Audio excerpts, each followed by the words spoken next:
How to fix Telegram unable to send SMS. Hey everyone, welcome back to our channel. In this video I'm going to guide you on how you can fix if Telegram says unable to send SMS, so make sure to watch the video till the end. So basically, if you open up the Telegram application, maybe you're trying to log into your account, and whenever you're trying to, let's say, log in or maybe add a new account, it simply says unable to send an SMS. Now most likely this happens because if you don't have that particular number, or you have been trying too many times from the same device.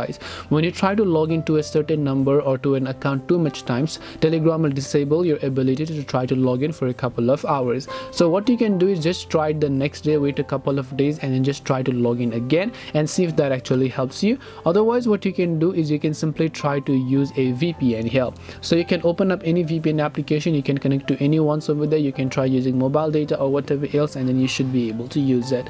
That's all it takes to fix if Telegram says unable to send SMS. Hope this video was very helpful. If you have got any more questions, feel free to also leave them down below. Thank you for watching till the very end of this tutorial, and see you soon in our next video.